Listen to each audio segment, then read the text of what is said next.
오늘 우리에게 주시는 하나님 말씀은 신약성경 야고보서 2장 14절부터 26절까지 말씀입니다. 제가 대표해서 읽도록 하겠습니다.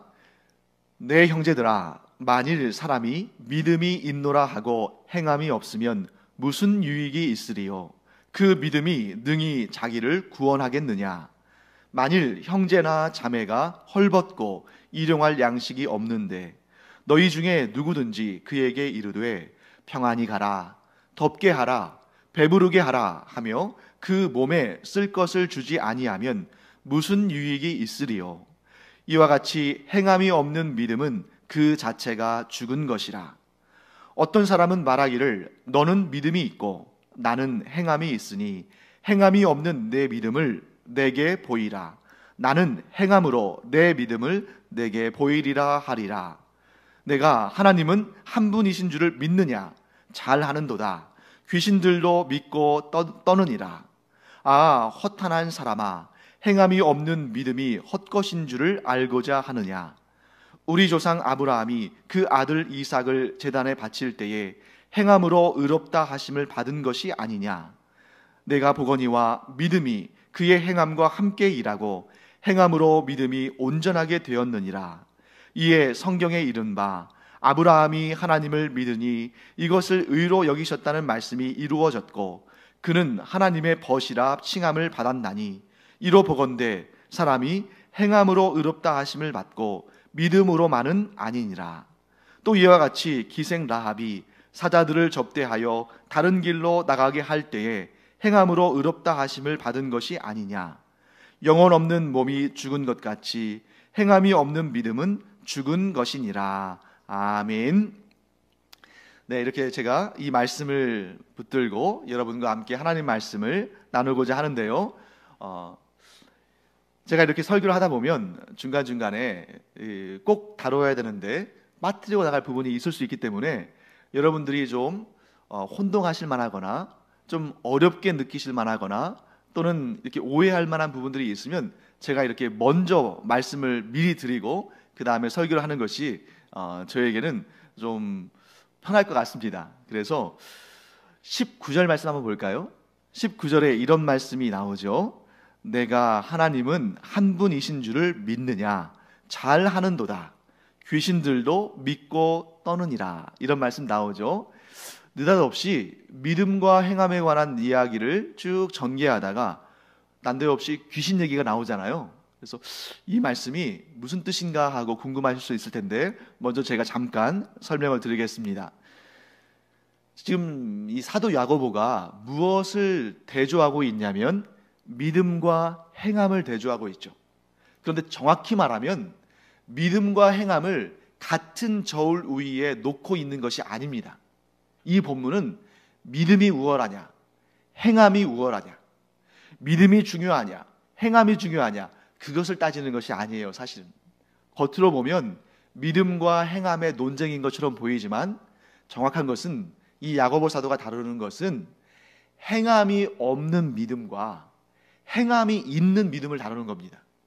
그러니까 괜히 이 본문을 잘못 이해하면 야, 믿음이 좋은 것이냐, 믿음이 중요한 것이냐, 아니면 행함이 중요한 것이냐, 이렇게 다툴 수가 있는데 사실 여러분 생각해 보세요. 믿음도 중요한 것이고 행함도 중요한 거잖아요. 중요한 두 개념이 서로 다투고 누가 우월하냐 이렇게 싸우는 것은 아무 의미가 없습니다. 꼭 기억하시기 바랍니다. 오늘 이 본문의 주제는 믿음이 중요하냐, 행함이 중요하냐, 어느 것이 더 우월하냐, 어느 것이 더 우리에게 필요한 것이냐, 이것을 서로 다투는 것이 아니고 행함이 있는 믿음과 행함이 없는 믿음 가운데 우리는 어느 쪽을 택해야 하느냐, 이걸 말씀하는 거예요. 그렇기 때문에 이걸 오해하면 안 됩니다. 그래서 어떤 분들은 이 야고보서를 오해해서 어떤 유명한 믿음의 위인 중에 이런 말을 한 사람이 있어요. 야고보서는 지푸라기 서신이다. 누가 한 말이냐면 유명한 종교개혁을 일으킨 마틴 루터입니다. 마틴 루터가 왜 그런 말을 했냐 하면 거기에 또 정황이 있죠. 로마 가톨릭 교회가 행함의 구원을 강조하고 믿음에 대한 부분을 좀 약화시키는 것 같으니까 거기에 대한 반작용으로 이 야고보서에서 마치 행함을 강조하는 것처럼 그렇게 생각하는 사람들을 향해서 이런 식으로 비판한 거예요. 자, 그러면 오늘 이 19절 말씀에서 왜 귀신이 나오나 이 얘기를 하는 것입니다. 자, 여기 보시면 이렇게 말하죠. 네가 하나님은 한 분이신 줄을 믿느냐? 믿겠습니까? 안 믿겠습니까? 믿는 거죠. 믿으니까 믿는 줄을 아는 거죠, 야고보가. 그래, 네가 하나님이 한 분이시라는 그 사실을 믿는 거 내가 안다. 잘하는 거다. 잘했다. 그런데 귀신들도 믿고 떠느니라. 귀신들도 한 분 하나님을 믿기 까닭에 떤단 말씀이에요. 그러면 이제 어떤 분들은 이렇게 생각하겠죠. 아, 목사님, 정말 귀신들이 하나님을 믿습니까? 네. 여기에서 믿는다는 개념은 여러 믿음의 단계 가운데 뭘 의미하냐면 아는 것, 지식적인 믿음, 그걸 의미하는 겁니다. 그래서 자, 네가 하나님이 한 분이라는 그 지식을 알고 있느냐? 좋다, 잘한 거다. 그런데 그런 지식은 누구에게도? 귀신에게도 있다. 귀신도 하나님이 한 분이시고 하나님께서 모든 것을 다스리시는 분이심을 귀신도 알고 있다. 그래서 귀신도 떤다. 하지만 귀신은 진정 하나님을 믿는 것은 아니다. 자, 귀신이 하나님에 대한 지식을 가지고 있습니다. 그런데 왜 하나님을 믿지 않는가? 우리가 기본적으로 생각해도 귀신은 하나님을 믿지 않죠. 어떤 의미에서 보면 구원에 이르는 믿음이 귀신에게 없죠. 만약에 귀신에게 구원에 이르는 믿음이 있다면 귀신이 왜 영원한 형벌을 받겠습니까? 그래서 여기에서 말하는 믿음은 뭐냐면 진정한 믿음은 알므로 그치는 것이 아니다. 진정한 믿음, 하나님을 아는 믿음은 뭐냐면 하나님을 안다고 해서 그걸 온전한 믿음이라고 할 수 없고, 온전한 믿음은 뭐냐면 하나님의 마음을 그 안에 품는 것이다. 자, 귀신이 왜 진정한 믿음이 없는 것입니까? 귀신은 하나님을 아는 지식이 있습니다. 그런데 귀신은 하나님의 마음을 품지를 않아요. 그러니까 귀신이 사랑을 베풀지 않습니다. 귀신은 미혹하고 겁을 주고 고통스럽게 하고 잔인하게 할 뿐이지 하나님의 마음을 품고 있지 않기 때문에 하나님의 선하심을 드러내고 행동하지 못해요. 이걸 역으로 본다면 우리가 진정한 믿음을 갖고 있다는 것은 뭘 의미하느냐? 하나님을 아는 지식은 기본입니다. 하나님을 아는 지식이 없는데 어떻게 하나님을 믿을 수 있겠어요? 예를 들면 하나님은 삼위일체 하나님이시다. 하나님은 전지전능하신 하나님이시다. 하나님은 자비와 긍휼이 크신 사랑의 하나님이시다. 이런 지식이 있어야 우리가 하나님을 믿을 수 있는 거 아니겠습니까? 그런데 그 단계는 온전한 믿음의 단계가 아니고 우리가 믿음이 있다고 말하는 그런 수준의 믿음을 가지려면 하나님을 아는 지식과 함께 하나님의 마음을 내 안에 두고 그 하나님의 마음이 내 안에서 역사해서 내 삶을 통해서 하나님의 그 아름답고 귀한 일들이 이루어지고 실천되어지는, 여기까지가 우리가 온전한 믿음이라고 말할 수 있는 것이지. 자, 예를 들면 이 세상에 지금 나가도 구원받지 못한 사람들 가운데도 하나님에 대한 기본적인 지식, 예수님에 대한 기본적인 지식을 알고 있는 사람들은 많습니다. 하지만 그들을 향해서 우리가 구원에 이르는 믿음을 가졌다고 말하지는 않죠. 그런 차원에서 19절이 나온 거예요. 자, 네가 하나님을 믿는다고 말하느냐? 그런데 그 너의 믿음이 하나님의 마음을 품고 있지도 않고 그 하나님의 마음을 가지고 선을 행하지도 않는다면 그것은 귀신들이 믿고 떠드는 그 정도의 믿음과 다를 바가 없다. 이렇게 얘기하는 것입니다. 자, 이제 우리 본문의 내용을 더 이제 자세히 살펴보도록 하겠습니다. 자, 이 본문의 내용은 역사상 가장 많은 논쟁을 일으킨 성경의 본문들 가운데 하나입니다. 아까 제가 말씀드렸죠. 왜 이 본문이 그렇게 많은 논쟁을 일으켰냐면 이 본문을 오해했기 때문이에요. 어떻게 오해했습니까? 믿음과 행함 사이의 경쟁, 믿음과 행함 사이의 다툼, 믿음과 행함 사이에 어느 것을 선택해야 되는가?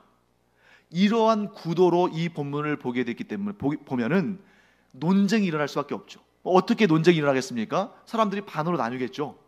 그래서 어느 쪽이 많을지는 모르지만 하여튼 나뉘어서 믿음으로 구원받는다, 이렇게 말하는 사람이 있는 반면에 또 행함으로 구원을 받는다 라고 말하는 사람들이 나오겠죠. 그런 상황이 놓여 있습니다. 그래서 2000년 내내 기독교 교회에서는 이 본문의 주제를 가지고 많은 논쟁을 했습니다. 그러면 이 논쟁에 불을 지핀 사람이 누구냐?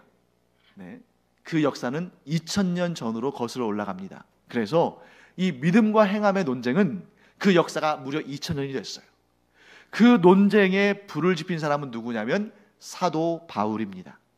사도 바울이 로마서 3장 27절에서 이렇게 말합니다. 제가 읽어드릴게요.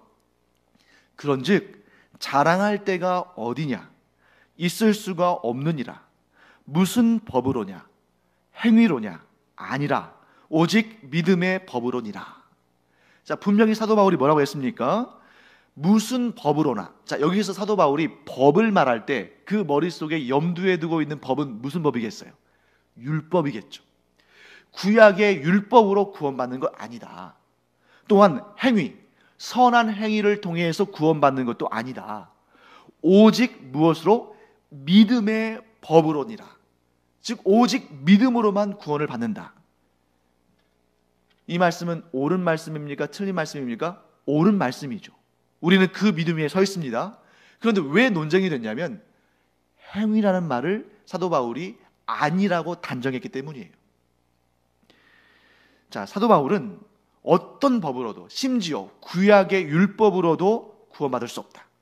어떤 행위로도 구원받을 수 없다. 오직 믿음으로만 구원을 받는다. 이렇게 말하고 있습니다. 이런 관점에서 오늘 본문을 읽으면 한 분 주님, 한 하나님, 한 분 예수 그리스도를 섬기는 사도들이 서로 다른 견해를 제시하는 것처럼, 그렇게 갈등을 맺는 것처럼 보일 수 있습니다. 특히 오늘 본문의 18절 말씀을 보시면 믿음으로 구원을 받는다고 주장하는 사람들한테 마치 좀 시비를 거는 듯한, 도전하는 듯한 그러한 말로 들려줄 수가 있는데 18절에서 야고보 사도가 이렇게 말하죠. 어떤 사람은 말하기를 너는 믿음이 있고 나는 행함이 있으니 행함이 없는 네 믿음을 내게 보이라. 나는 행함으로 내 믿음을 너에게 보이리라. 이렇게 말하는 거잖아요. 그러니까 지금 이 본문에서 야고보 사도는 아까 제가 말씀드린 것처럼 사실 믿음과 행함을 따로 놓고 보는 것이 아니에요. 지금 야고보 사도가 비판하는 것은 행함이 없는 믿음을 가지고 온전한 믿음이라고 생각하는 자들을 비판하는 겁니다. 야고보 사도는 행함이 있는 믿음을 가져야 한다라는 것을 강조하는 거죠. 그런데 이 말씀을 오해하다 보니까 사도 바울의 관점에서 야고보 사도의 이 말씀을 보니까 마치 믿음보다 행함을 더 중요하게 여기는 것처럼 보이는 거예요. 하지만 관점이 다른 것입니다. 이런 상황에서 우리가 지금 사도들이 서로 이렇게 어떻게 보면 다른 의견을 개진하는 것처럼 보일 수 있잖아요. 그러면 저는 이렇게 생각합니다. 야고보 사도와 사도 바울이 서로 다른 관점에서 이야기를 하는 것처럼 보인다면 제3자, 또 다른 사도의 말을 좀 들어보면 이걸 좀 이렇게 우리가 조정해 볼 수 있지 않을까 하는 생각이 들어요. 그래서 베드로 사도의 말을 한번 들어보겠습니다. 사도 베드로가 베드로 후서 3장 15절에서 16절에 이렇게 말을 합니다. 베드로 후서 3장 15절 16절에서 제가 읽어드릴게요. 또 우리 주의 오래 참으심이 구원이 될 줄로 여기라. 우리가 사랑하는 형제 바울도 그 받은 지혜대로 너희에게 이같이 썼고 또 그 모든 편지에도 이런 일에 관하여 말하였으되 그 중에 알기 어려운 것이 덜어 있으니 무식한 자들과 굳세지 못한 자들이 다른 성경과 같이 그것도 억지로 풀다가 스스로 멸망에 이르느니라. 이런 말씀이 있습니다. 베드로후서 3장 15절 16절이에요. 여기서 아주 재밌는 내용이 등장하죠. 베드로 사도라면 모든 사도들 중에 사실상 가장 반장 아닙니까? 예. 그런데 이 베드로 사도가 누구를 언급해요? 형제 바울, 사도 바울을 언급합니다. 그리고 뭐라고 하냐면 그가 받은 지혜대로 너희에게 이같이 썼고 또 그 모든 편지에도 이런 일에 관하여 말하였으되 이렇게 말하잖아요. 그러니까 이 베드로도 이 당시에 베드로가 베드로 후서를 쓰던 당시에는 오늘날 우리가 가지고 있는 것처럼 이렇게 신약 성경 27권이 모여 있는 상태가 아니었어요. 좀 이렇게 흩어져 있는 상태였죠. 그런데 이미 베드로 사도가 무엇을 읽어봤다는 거예요? 사도 바울의 편지들, 예를 들면 고린도전서, 고린도후서, 갈라디아서, 에베소서 이런 편지들을 읽어봤고 그것에 하나님이 주신 영감이 권위가 있다는 것을 인정한 것입니다. 그런데 문제는 뭐냐면 그 중에 알기 어려운 것이 덜어 있다. 그래서 무식한 자들, 굳세지 못한 자들, 그러니까 이렇게 이 말씀에 대한 온전한 지혜와 지식을 가지고 제대로 해석하지 못하는 자들이 다른 성경과 같이 그것도 억지로 풀다가 스스로 멸망에 이르느니라. 그러니까 어려운 개념들을 그 내용들을 잘 묵상하고 연구하고 그 가운데 담겨있는 뜻을 잘 파악하고 특별히 그런 말씀이 주어진 그런 상황과 정황에 대해서 제대로 파악해서 이 말씀을 온전히 깨달으려고 하지 않고 자기 마음대로 해석하다가 문제를 일으켰다는 거죠. 이 믿음과 행함의 문제도 마찬가지입니다. 자, 언뜻 보면 야고보 사도의 말과 바울 사도의 말이 서로 다른 것처럼 보일 수 있는데 그것은 왜 그러냐면 그 글이 쓰여지는 그 상황, 그 정황 이런 사이 속에 어떤 부분을 특별히 강조해야 할 때가 있고 어떤 부분을 특별히 조금 이렇게 감춰야 할 부분이 있고 이런 상황에서 이 바울도 그렇고 야고보도 그렇고 자기가 편지를 보내는 그 대상들의 상황을 고려해서 한 말인데 그런 상황과 정황을 고려하고 그 말씀을 보아야 되는데 그런 노력은 하지 않고 그냥 내 관점에서 내 상황에서 그 말씀을 억지로 풀다 보니까 이상하게 해석되어지는 그런 경우가 발생한다는 거죠. 그러면 우리가 성경 말씀을 제대로 해석하려면 어떻게 해야 하는가? 그래서 제가 이 설교를 할 때 가끔씩 몇 가지 성경을 해석할 때 도움이 되는 방식을 아주 기초적인 방식들만 말씀을 드리는데 그 중에 제일 중요한 게 뭐냐면 그 성경 본문을 우리가 어떤 성경 본문을 읽을 때에 그 성경 본문을 제대로 이해하려면 그 성경이 쓰여지던 당대의 상황과 환경, 특별히 서신서 같은 경우에는 그 편지를 받는 그 공동체 혹은 개인이 처한 상황이나 문제나 그러한 현실에 대해서 제대로 이해를 하고 그것을 공부한 다음에 해석을 해야 온전한 해석이 나오는 겁니다. 근데 가장 위험한 게 뭐냐면 이 본문이 쓰여진 것이 지금으로부터 거의 2000년 전에 쓰여진 건데 오늘날 21세기를 살아가는 이 현재의 시점에 그것도 내가 살아가는 나의 삶의 현장에서 나의 관점으로 나의 세계관으로 나의 판단력으로 그냥 그런 노력은 하지 않고 그 말씀을 내 관점에서 해석해 버리니까 이상한 결론이 나올 수 있는 그런 상황에 처한다 하는 것을 우리가 알아야겠죠. 자, 그러면 오늘은 이 설교에서 제가 제일 많은 부분을 여기에 두고자 합니다. 그게 뭐냐면 야고보 사도의 그 편지가 쓰여질 당시에 야고보 사도의 편지를 받는 사람들의 상황, 그리고 사도 바울의 편지를, 즉 믿음을 강조한 사도 바울의 편지를 받던 그 공동체의 상황을 우리가 알아야 한다는 거죠. 그 부분을 우리가 한번 살펴보겠습니다. 모든 시대에 있어서 가장 중요한 주제는 뭐냐면 우리를 구원에 이르게 하는 그 믿음, 그 믿음에서 어떤 믿음이 바른 믿음이냐, 이것이 제일 중요한 문제였습니다. 자, 우리는 믿음으로 구원을 얻는 줄 믿습니다. 그렇다면 어떤 믿음이 구원에 이르는 바른 믿음이냐, 이것을 깨닫는 것이 제일 중요한 일이에요. 그것은 어떤 시대에도 변함없이 똑같이 동일하게 가장 중요한 주제입니다. 그런데 상황들이 다 다른 거예요. 상황들이. 자, 먼저 사도 바울의 이야기를 해보겠습니다. 사도 바울은 본인 스스로를 어떤 사람들의 사도라고 일컬었습니까? 이방인의 사도. 그렇기 때문에 사도 바울의 주된 사역지는 이방 지역이었고, 사도 바울의 주된 그런 대상은, 선교의 대상은 이방인들이었습니다. 그런데 사도 바울이 이방인들에게 복음을 전하는데 열심히 복음을 전했어요. 어떤 복음이겠습니까?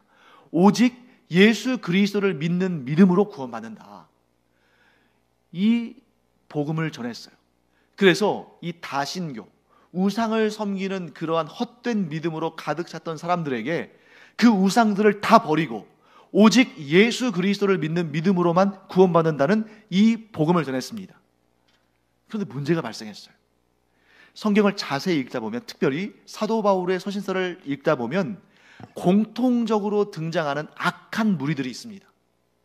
그들을 향해서 사도 바울은 뭐라고 불렀냐면 거짓 교사들 혹은 거짓 사도들 이렇게 불렀는데, 주로 그 사람들은 누구냐면 이 사람들은 율법주의 이단들이었어요.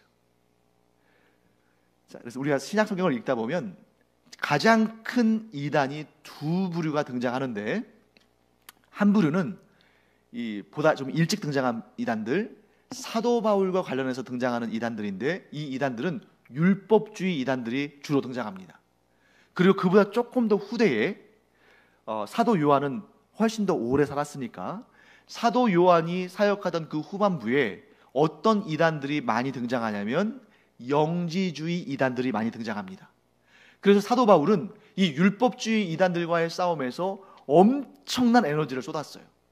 그리고 사도 요한은 영지주의 이단들과의 싸움에 엄청난 에너지를 쏟았습니다. 총력전을 펼쳤죠. 그래서 사도 바울이 이렇게 이방 지역을 순회하면서 복음을 전합니다. 그런데 사도 바울의 사역지가 워낙 넓다 보니까 한 곳에서 오래 있지를 못해요. 복음을 전하고 이동하고 복음을 전하고 이동하고. 그런데 사도 바울이 지나가면 꼭 그 다음에 그 사도 바울의 사역지에 찾아오는 사람들이 있습니다. 이 사람들이 어떤 사람들이냐면 율법주의 이단들이었어요. 그래서 이 사람들이 뭐라고 말하냐면, 야, 사도 바울이 뭐라고 그래? 사도 바울이 오직 예수 그리스도를 믿는 믿음만으로 구원받는다고 우리에게 전했습니다. 그래, 참 좋은 메시지다. 참 좋은 메시지네요. 예수 믿는 믿음 참 좋은 것입니다. 그런데 그것만으로는 안 되고, 그것만으로는 충분치 않고 하나님이 주신 율법도 겸하여 지켜야 구원을 온전히 이루는 것입니다. 이렇게 율법주의 이단들이 사도 바울이 뿌려놓은 복음의 씨앗을 캐내서 버리고 거짓된 이단의 그 거짓 복음을 심어놓는 겁니다. 자, 그 거짓 복음의 위험성이 무엇이냐? 자, 하나님의 말씀을 듣고 하나님의 율법을 행하는 것 좋은 것입니까? 나쁜 것입니까? 좋은 것이잖아요. 그런데 이것이 문제가 뭐냐면 예수 그리스도를 구주로 영접하고 하나님의 자녀가 돼서 기쁜 마음으로 하나님의 뜻에 순종하는 것, 이것이 우리가 살아가야 할 삶의 모습인데, 자, 예수 그리스도를 믿는 믿음과 함께 더불어서 율법을 지켜야 한다는 것은 뭘 의미하냐면 예수 그리스도가 우리에게 주신 그 복음의 사역이 우리의 구원의 필요 충분 조건이 아니라 그것은 하나의 여러 가지 조건들 중에 하나가 되는 거예요. 즉 예수 그리스도를 믿는 믿음이 구원에 이르는 절대적인 길이 아니라 그것은 여러 갈래의 길들 가운데 하나가 되는 겁니다. 그렇게 되면 어떤 문제가 발생합니까? 예수님이 이루신 구원의 절대성이 훼손이 되는 거예요. 자꾸 그러면 뭐가 들어옵니까? 이것도 지켜야 되고 저것도 지켜야 되고 이렇게 되는 거죠. 그래서 오늘날 이런 가르침을 따르는 그러한 이단들이 존재하죠. 예를 들면 이런 거죠. 우리 예수님 믿습니다. 그런데 토요일 날 예배를 드리지 않는 것은 구원에 이르는 신앙이 아닙니다. 우리 예수님 믿습니다. 그런데 유월절, 또 이런저런 계명들이 있는데 이런 것들도 같이 지켜야지 예수님을 믿는다고 해서 구원받는 것은 아닙니다. 이렇게 나갈 수 있다는 거죠. 이것이 바로 율법주의 이단들이 가져온 문제였습니다. 그래서 사도 바울이 그런 소식을 막 듣는 거예요. 자기가 얼마 전에 복음을 전하고 온 그 지역에 율법주의 이단들이 들어가서 율법을 강조하고 행함을 강조하면서 그것을 강조하는 것으로 그치는 것이 아니라 그리스도의 온전함, 그리스도께서 우리에게 베푸신 그 구원의 온전함, 그 복음의 온전함을 훼손하고 있다. 이런 소식을 들으니까 어떻게 할 수밖에 없어요? 믿음을 강조할 수밖에 없는 거죠. 믿음을 강조하는 것입니다. 그리고 사도 바울이 거기에서 행위에 대해서 좀 이렇게 비판적으로 말한다면 그것은 하나님의 말씀을, 하나님의 계명을 기뻐하며 실천하는 그러한 의미에서의 행위가 아니라 그리스도의 복음을 몰아내고 구원의 방편으로 뿌리를 박으려고 하는 그러한 행위라는 그러한 문제, 행위 구원의 문제를 비판하는 것이지 결코 하나님의 말씀에 순종하며 좋은 행위를 하는 것을 비판하는 것은 아닙니다. 이런 배경을 우리가 알고 있어야 됩니다. 그렇다면 야고보 사도의 상황은 어땠을까? 자, 여러분, 사도 바울이 복음을 전한 그러한 그 지역은 주로 이방 지역이었죠. 그런데 여기에서 말하는 야고보 사도는 예루살렘 교회의 지도자였습니다. 그러니까 이 야고보 사도가 사역하던 지역은 주로 성도들이 어떤 배경을 가지고 있어요? 유대인들이죠. 그러니까 이 유대인들은 기본적으로 어떠한 생활이 몸에 배어 있냐면 하나님을 경외하는 것, 하나님의 계명과 하나님의 말씀을 지키는 것, 이런 것들이 정말 중요하다는 것을 알고 있고 또 신실하면 신실할수록 어떻게 하면 하나님의 말씀을, 하나님의 명령을 잘 지킬 것인가, 여기에 대해서 아주 마음을 쓰고 있는 사람들입니다. 그런데 어느 날 어떠한 사람들 사이에서 이런 말이 떠도는 것을 야고보 사도가 들은 거예요. 어떤 말이냐면, 야, 바울이라는 사람이 요즘에 엄청난 그러한 센세이션을 일으키면서 많은 사람들을 회심시켰고 사도 바울을 통해서 많은 사람들이 이방에서도 구원을 받았다고 하는데 그가 전한 복음에 대해서 들어보니까 행위는 아무것도 아니라더라. 오직 믿음만 가지고 있으면 그 믿음으로 구원을 얻는다더라 하면서 이 사람들이 잘못된 그런 관점에서 그 이야기를, 그 말씀을 해석하면서 어떤 움직임이 일어나냐면 그때까지 하나님의 말씀을 사랑하고 하나님 말씀을 묵상하고 그 말씀을 지켜 행하고 하던 그 아름다운 전통들을 다 버리고 그냥 마음대로 사는 거예요. 도둑질하지 말라, 간음하지 말라, 살인하지 말라, 남의 것을 탐하지 말라, 이런 계명들 이거 다 필요 없어. 예수 그리스도를 믿는 그 믿음의 고백만으로 이미 구원받은 거야 하면서 자꾸 그들의 아름다운 전통을 버리는 겁니다. 이러한 잘못된 태도가 오늘날도 아주 많은 사람들이 따르는 이단을 형성하고 있죠. 그래서 이런 부류의 이단은 뭐냐면 구원파의 잘못된 신앙이에요. 그래서 구원파들이 말하는 게 뭡니까? 겉으로 들으면 쏙 빠져들어가요. 그래서 뭐 이렇게 신문 같은데 옛날에 그 박옥수 씨 그렇게 해서 뭐 무슨 기쁨 무슨 뭐 선교회 해가지고 뭐 거기에 이렇게 막 한 면을 가득 채울 정도로 이렇게 나오잖아요. 그래서 제가 한번 꼼꼼하게 읽어봤어요. 뭐 정말 나무랄 데 없이 복음입니다. 정말 훌륭해요. 거기에 써놓은 내용들만 보면 정말 훌륭해요. 복음의 아주 확실한 내용들을 정말 제대로 잘 써놨어요. 그런데 문제는 뭐냐? 그렇게 예수 그리스도를 믿는 믿음으로 구원받았으면 그 이후에는 우리는 그리스도로 인하여서 모든 자유를 얻었기 때문에 그 이후에는 어떤 삶을 살아도 우리는 우리가 얻은 자유를 잃지 않는다. 그래서 구원파가 잘못된 이유는 뭐냐면 구원을 받은 이후에 우리 정통신앙은 뭘 이야기하냐면, 우리가 예수 그리스도를 구주로 영접하고 구원받은 다음에 하나님의 자녀가 되었으니 이제 하나님께서 기뻐하시는 거룩한 삶, 곧 성화되어 가는 삶을 살아야 한다. 우리가 구원받고 성화의 길을 걷는 그러한 성도가 되어야 한다. 이것을 강조하는데 그 성화의 길이라는 것이 없습니다. 그러니까 구원받은 그 감격, 그 기쁨에만 머물러 있어서, 근데 그 정도에 머물러 있는 것만으로도 괜찮은데, 그 정도만 해도 용납할 만한데, 그런데 문제는 뭐냐면 그 어떠한 죄의 문제도 그들은 신경 쓰지 않는다는 거예요. 그래서 예수 믿은 다음에는 도적질, 음란한 정욕, 그리고 또 남의 것 탐하는 것, 심지어 살인, 그런 죄도 죄가 아니다. 어떤 행위도 우리에게는 요구되는 것이 없다. 우리는 어떤 행위에도 신경 쓸 필요가 없다. 이런 구원파 이단들이 나오게 되는 그러한 잘못된 해석이 여기에 있는 것이죠.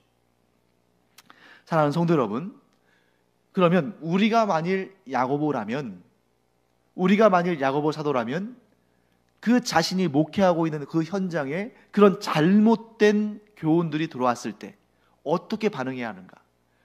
우리도 야고보 사도와 똑같이 했을 겁니다.